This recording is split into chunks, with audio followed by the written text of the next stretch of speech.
Okay, so Mr. Olson, Centerville Junior High School. This video today is about making a coil pot, which is a ceramic technique or a clay maker's technique or a potter's, well, not really a potter's, but a ceramicist technique. Starting out with, we're going to take a bit of clay, which in my class you would come up and, actually I'll just have clay up front. You can go ahead and cut off a piece. You don't need a lot for this particular part. You're going to lay out some of these. They're a 1/4 of an inch thick. You could ask me about that. I'll make sure you have the right stuff. And I'm going to use one of these rollers to roll it out.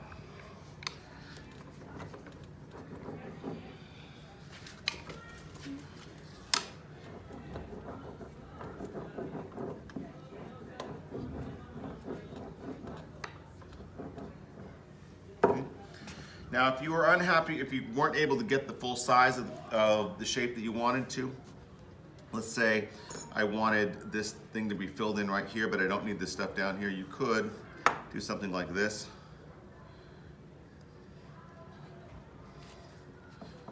Build that up, and then roll it out again. Flip it over, roll it. And you could design this shape to some extent, making it whatever size you want. Stay right here on my thing. Don't need to follow me. In terms of drawing on these things, I will often use a pencil because it's comfortable in my hand. I'll need some sort of shape here. I'm going to make it more complicated than I probably should be for this demonstration video. I'm going to draw a Mickey Mouse kind of head. I would have advised you to have done this with a piece of cardboard, and I'm going to have cardboard around the room. Draw it, cut it out on a piece of cardboard ahead of time, so that once you get to this stage, you can put down the piece of cardboard on top of it and use that to trace. Would have been a better idea than what I just did right there. However, I drew kind of a Mickey Mouse head. It kind of looks like a bear, but I'm going to use, you can use either of a couple things. This thing's called a fettling knife, which you could use to cut this out. You could also use a needle tool to cut this out. A couple of different options that you can use.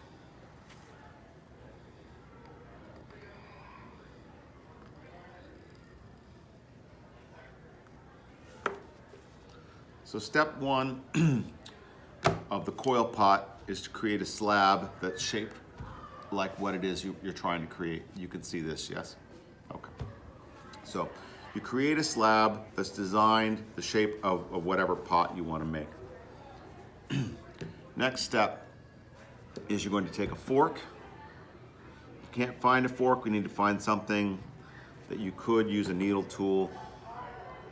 But you really want to make sure you do a pretty good job, especially because some of you might make this slab one day and then come back the next day to try to add coils to it. And that's kind of dangerous because if the slab dries out, it's going to be harder for the coil to attach to it. You really, really, really want to get a really good attachment, more than anything, on this first coil that you're going to put on here. This is where it really needs to make sure it's really well. If it's going to crack, this is likely to be where it's going to crack. So you really want to do a good job of roughing that up. Thus, a fork is a great tool for this because it doesn't allow you to be too annoying, like slice, slice, slice, slice. With a fork, you're more likely to actually scratch it up pretty well. Now, if I had made this slab yesterday and now I'm adding a coil to it today, I would definitely be adding moisture to this, water to this, to try to make this a little wet along this edge here.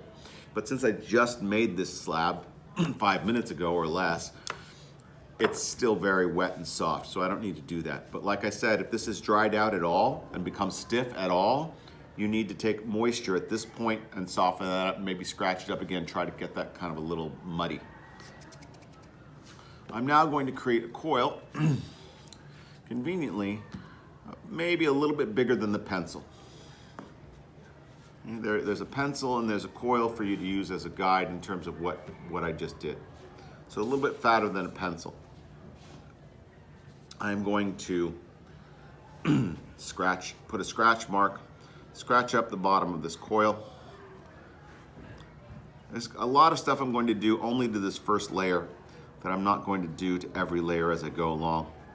But I'm definitely going to do it on the first layer because I really want to be careful. And take that rough side and match it up with the rough side of the thing, and I'm going to press it down into that bottom piece. And when I get to a corner, I'm just going to bend the clay around and I'm going to press it down really well. Once again, if this was made yesterday, I would have wet that down ahead of time. Very important that you get a very good connection on this first layer. You want to do larger kind of rolls with your hand here. You don't want to go really, really short because it'll be very hard to get it to be round. You want to do more kind of, you could experiment with this. You want to try to make them even, all once again a little bit fatter than a pencil. And with the first layer only, you need to scratch it up to really try to make sure this thing sticks. I'm actually going to you'll notice right here, I'm going on top of the last coil, kind of adding those two together before I move along. And I'm really pushing it down. I'm actually pushing down, actively pushing down into that slab, because my concern right now is that later on, it's going to separate the slab, because the slab is flat, it wants to shrink like this. The coil is going to shrink kind of like that. Yes, it does shrink in the same direction, but it just shrinks in a different manner. And if it's like this, like I said, later on when this thing is done and it's putting it into a kiln for the first time and it's being fired, a lot of ceramics crack. And if this thing cracks, 90% of the time it's going to be right along that bottom edge.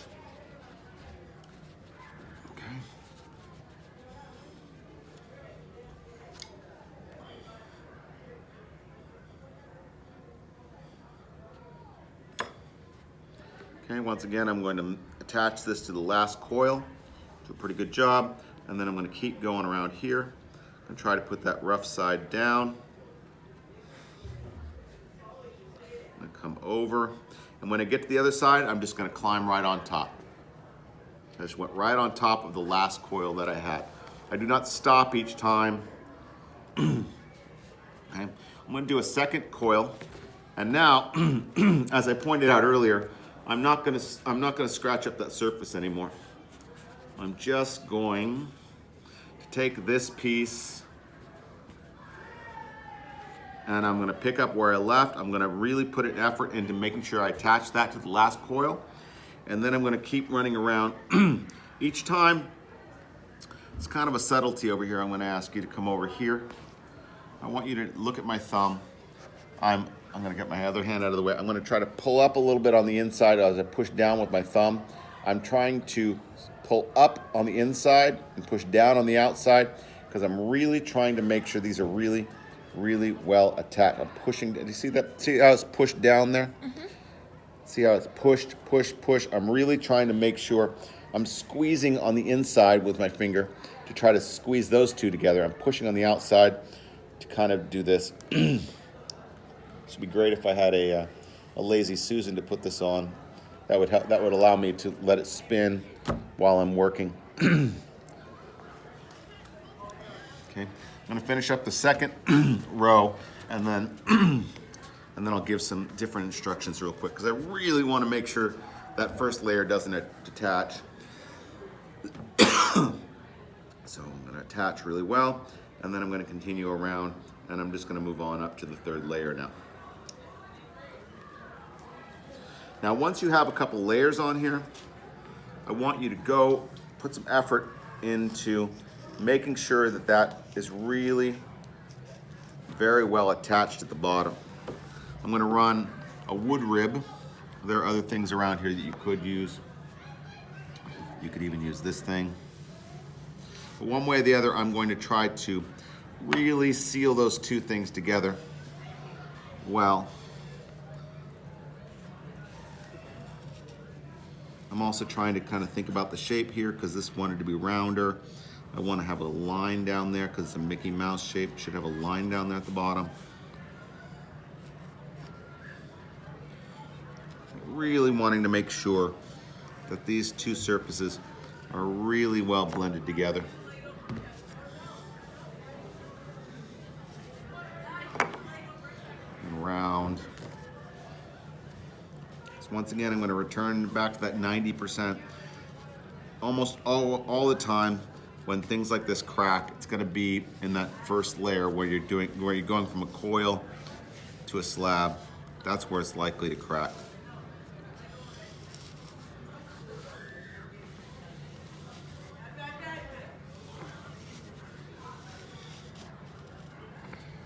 Okay. Now that I've done a pretty good job, I'm going to go on the inside. I'm right in here. Actually, I'll go right here so you can kind of see. I'm even going to take a little bit of effort to kind of push that first layer down into that layer here. This is maybe a little overdone, but I'd rather it was overdone than underdone. Because if your pot cracks, that's really going to do some damage to your craftsmanship grade.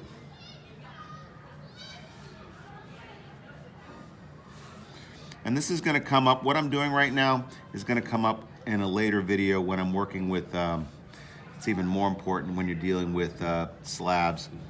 The next video I do, which is going to be a slab video, we're going to be doing this as well, because that's really important. This is also more important if as I was saying earlier, your slab was done yesterday and it has dried a little bit. You really are in danger of your pot cracking along that bottom edge if you were putting wet clay on semi-dry clay. All right, so at this point, I'm gonna pick up where I left off and I'm gonna keep going. Each time I'm pulling up on the inside with my inside finger, I'm pulling up, outside finger I'm pushing down as I'm basically just kind of rolling it like that around, combining this along. You might notice that because I switched from here to here, it basically became opposite of what I was originally doing. But one way or the other, one side I'm pulling, one side I'm pushing, which kind of allows it to do its thing. Now, you can go as high as you want with this thing, meaning I could take this thing all the way up to here if I wanted to. Really, I could make it 12 inches tall, I could make it 5 inches tall. I think for the purposes of the assignment, I'm going to expect that it will hold at least 16 ounces of liquid. So I'll have some sort of pint glass or something in here. And when it's done and fired, I'm going to expect it to hold at least 16 ounces of liquid. And keeping in mind it's going to shrink in the firing. So you want to make sure that you have a large enough thing to hold 16 ounces, which is a pint. If you need to look at that, look, this is 12-ounce can of soda, so a little bit more than that. Now, I want you to also recognize that if you want to, you don't have to come straight up. I could actually widen this a little bit, and I could continually try to work my way slightly out and try to get larger and larger. You could also make it smaller and smaller if you wanted to, if you're working carefully. But before you're done each day, you want to make sure that you either cover it really well so that it doesn't dry out at all, or that you have it really pretty much the way you want it, and you're going to work from there the next day, and you're going to let it dry a little bit. If you let it dry a little bit, it's going to be hard for you to work with the next day. Imagine you put it away like that, and then tomorrow it's pretty stiff. It's going to be really hard for you to do what I'm doing right now, which is to try to make the ears look a little round. Try to make sure it looks kind of like Mickey Mouse. It needs to have more of a flatter spot right here, right? Before I leave this thing and don't touch it again until tomorrow, I probably want to make sure it looks pretty close to what I want it to at the last minute. And if you want to definitely be able to add clay to it the next day, you might want to toss a piece of plastic over it so it stays fairly dry or fairly wet as you're working. Okay? So your goal is to create, actually I'm going to finish this thing up. I'm just going to, actually this is not going to be 16 ounces. I'm going to say 12 ounces. We'll do 12 ounces, a can of soda. You should be able to pour a can of soda in it and have it fit. Okay? When you're done, if you wanted to make it even, the same height, you could use some sort of something you put on the table, and then you could kind of run around to try to keep it all the same height. If you want it to be the same height, it doesn't need to be the same height. I'm not going to grade you based on the height. It can be a little uneven. It's fine. I don't necessarily. Also, you can see the lines on the side here. Mm-hmm. That doesn't bother me, as long as it looks intentional. Meaning, if half of it is smooth and half of it's not, then that's a problem. If it looks like a coil pot, you can see the coils, then I want it to kind of look like that throughout the whole thing.